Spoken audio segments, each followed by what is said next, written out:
Panchayat ಪಾಲಿಟಿಕ್ಸ್ನಿಂದ development down, ಗ್ರಾಮೀಣಾಭಿವೃದ್ಧಿಗೆ ಅಡ್ಡಿಯಾಗುತ್ತೆ ರಾಜಕೀಯ ಹಸ್ತಕ್ಷೇಪ, ಮೂಲ ಸೌಕರ್ಯಗಳ ಕೊರತೆ ಅಭಿವೃದ್ಧಿಗೆ ಅಡ್ಡಿ, ಕೃಷಿಯೇತರ ಉದ್ಯೋಗ ಅವಕಾಶಗಳಲ್ಲಿ ಕೊರತೆ, ಆರ್ಥಿಕ ಸಮೀಕ್ಷೆಯಲ್ಲಿ ಶಾಕಿಂಗ್ ವಿಚಾರ ಬಯಲು. ರಾಜ್ಯದಲ್ಲಿ ಗ್ರಾಮೀಣ ಹಂತದಲ್ಲಿ ಆಡಳಿತದ ಕೇಂದ್ರವಾಗಿರುವ ಗ್ರಾಮ ಪಂಚಾಯಿತಿಗಳಲ್ಲಿ ರಾಜಕೀಯ ಹಸ್ತಕ್ಷೇಪವಾಗುತ್ತಿದೆ. ಇದರಿಂದ ಗ್ರಾಮೀಣ ಭಾಗದ ಅಭಿವೃದ್ಧಿಗೆ ದೊಡ್ಡ ಪೆಟ್ಟು ಬೀಳುತ್ತಿದೆ ಎಂಬ ಆಘಾತಕಾರಿ ಅಂಶವನ್ನು 2024-25 ಆರ್ಥಿಕ ಸಮೀಕ್ಷೆಯು ಬಹಿರಂಗಗೊಳಿಸಿದೆ. ಪ್ರಮುಖವಾಗಿ ರಾಜಕೀಯ ವ್ಯಕ್ತಿಗಳ ಹಸ್ತಕ್ಷೇಪ, ಸಂಪನ್ಮೂಲಗಳ ಲಭ್ಯತೆ ಇಲ್ಲದಿರುವುದು ಹಾಗೂ ಯುವ ಸಮೂಹದ ಪಾಲ್ಗೊಳ್ಳುವಿಕೆಯ ಕೊರತೆಯು ಈ ಸಮಸ್ಯೆಗೆ ಕಾರಣವಾಗಿದೆ.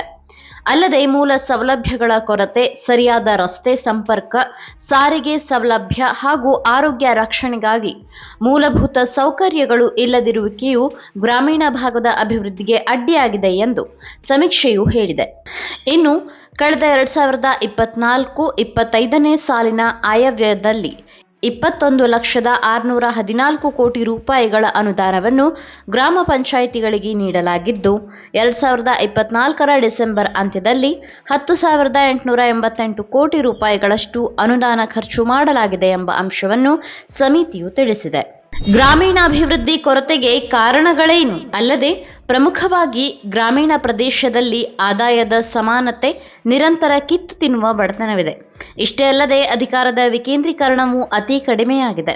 ಹೀಗಾಗಿ ಆಡಳಿತಕ್ಕೆ ಹಾಗೂ ಅಭಿವೃದ್ಧಿಗೆ ಸಂಬಂಧಪಟ್ಟ ಕಾರ್ಯಗಳ ಅನುಷ್ಠಾನದಲ್ಲಿ ಪಂಚಾಯತ್ ರಾಜ್ ಸಂಸ್ಥೆಗಳು ಕಠಿಣ ಸವಾಲುಗಳನ್ನು ಎದುರಿಸುತ್ತಿದೆ ಎಂದು ಆರ್ಥಿಕ ಸಮೀಕ್ಷೆಯು ತಿಳಿಸಿದೆ. ಇನ್ನು ಮುಖ್ಯವಾಗಿ ಸಾಂಪ್ರದಾಯಿಕ ಕೃಷಿ ಪದ್ಧತಿಗಳ ಅನುಸರಣೆಯ ಜೊತೆಗೆ ತಾಂತ್ರಿಕ ಉನ್ನತಿಯ ಕೊರತೆ, ಅಲ್ಲದೆ ಕೃಷಿ ಉತ್ಪಾದಕತೆಯ ಮೇಲೆ ಪರಿಣಾಮ ಬೀರುವ ಅಂಶಗಳಾದ ಪ್ರವಾಹ, ಬರಗಾಲಗಳಂತಹ ನೈಸರ್ಗಿಕ ವಿಕೋಪದ ಕಾರಣದಿಂದ ಗ್ರಾಮೀಣ ಭಾಗದ ಜನತೆ ನಗರಗಳಿಗೆ ವಲಸೆ ಹೋಗಲು ಕಾರಣವಾಗಿದೆ. ಇನ್ನು ಉದ್ಯೋಗಾವಕಾಶಗಳ ಕೊರತೆ ಸೇರಿದಂತೆ ಕಡಿಮೆ ಪ್ರಮಾಣದ ಉದ್ಯೋಗಗಳಿಂದಲೂ ಹೆಚ್ಚಿನ ಸಂಖ್ಯೆಯಲ್ಲಿ ಯುವ ಸಮೂಹ ವಲಸೆ ಹೋಗಲು ಕಾರಣವಾಗಿದೆ ಎಂದು ಸಮೀಕ್ಷೆ ಹೇಳಿದೆ. ಇನ್ನು ಎಲ್ಲದಕ್ಕಿಂತ ಮುಖ್ಯವಾಗಿ ಗ್ರಾಮ ಪಂಚಾಯಿತಿಗಳಿಗೆ ಹೆಚ್ಚಿನ ಅಧಿಕಾರವನ್ನು ನೀಡಲು ಅಧಿಕಾರದ ವಿಕೇಂದ್ರೀಕರಣದ ವ್ಯವಸ್ಥೆಯನ್ನು ಇನ್ನಷ್ಟು ಪರಿಣಾಮಕಾರಿ ಅನುಷ್ಠಾನ ಮಾಡಬೇಕಿದೆ ಎಂಬ ಸಲಹೆಯನ್ನು ಆರ್ಥಿಕ ಸಮೀಕ್ಷೆ ಒತ್ತಿ ಹೇಳಿದೆ. ಒಟ್ನಲ್ಲಿ ಹಳ್ಳಿಗಳಿಂದಲೇ ದೇಶದ ಅಭಿವೃದ್ಧಿಯಾಗುತ್ತದೆ, ಗ್ರಾಮಗಳು ಉದ್ಧಾರವಾದರೆ ರಾಷ್ಟ್ರದ ಏಳಿಗೆ ಆಗುತ್ತದೆ ಎಂಬ ಮಾತನ್ನು ನಾವು ಆಗಾಗ್ಗೆ ಹೇಳುತ್ತಿರುತ್ತೇವೆ. ಆದರೆ ಗ್ರಾಮೀಣ ಭಾಗದಲ್ಲಿ ಉತ್ತಮ ಆಡಳಿತದ ಜೊತೆಗೆ ಗ್ರಾಮ ಸ್ವರಾಜ್ಯದ ರಥವನ್ನು ಎಳೆಯಬೇಕಿದ್ದ ಗ್ರಾಮ ಪಂಚಾಯಿತಿಗಳು ರಾಜಕೀಯ ಹಸ್ತಕ್ಷೇಪದ ಸುಳಿಗೆ ಸಿಲುಕಿ ಅಕ್ಷರಶಃ ಭ್ರಷ್ಟಾಚಾರದ ಕೂಪಗಳಾಗುತ್ತಿದೆ ಎನ್ನುವುದು ನಿಜಕ್ಕೂ ಆತಂಕಕಾರಿ ಬೆಳವಣಿಗೆಯಾಗಿದೆ.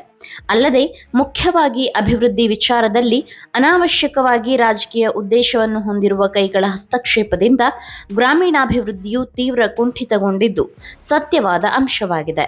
ಅದೇನೇ ಇರಲಿ, ಆರ್ಥಿಕ ಸಮೀಕ್ಷೆಯು ಸಲಹೆ ನೀಡಿರುವಂತೆಯೇ ಪಂಚಾಯಿತಿಗಳಿಗೆ ಹೆಚ್ಚಿನ ಅಧಿಕಾರಗಳನ್ನು ನೀಡುವ ನಿಟ್ಟಿನಲ್ಲಿ ಅಧಿಕಾರದ ವಿಕೇಂದ್ರೀಕರಣಕ್ಕೆ ಸರ್ಕಾರ ಕ್ರಮ ಕೈಗೊಳ್ಳುವುದರ ಜೊತೆಗೆ ರಾಜಕೀಯದ ಮೂಗು ತೂರಿಸುವಿಕೆಯನ್ನು ತಡೆಯಲು ಮುಂದಾಗಬೇಕಿದೆ. ಈ ಮಾಹಿತಿ ನಿಮಗೆ ಇಷ್ಟವಾಗಿದ್ದಲ್ಲಿ ಈ ಬಗ್ಗೆ ಕಮೆಂಟ್ ಮಾಡಿ, ವಿಡಿಯೋನ ಲೈಕ್ ಮಾಡಿ, ಶೇರ್ ಮಾಡಿ. ನಮ್ಮ ಚಾನೆಲ್ನ ಸಬ್ಸ್ಕ್ರೈಬ್ ಮಾಡದಿದ್ದಲ್ಲಿ ಬೇಗ ಸಬ್ಸ್ಕ್ರೈಬ್ ಮಾಡಿ.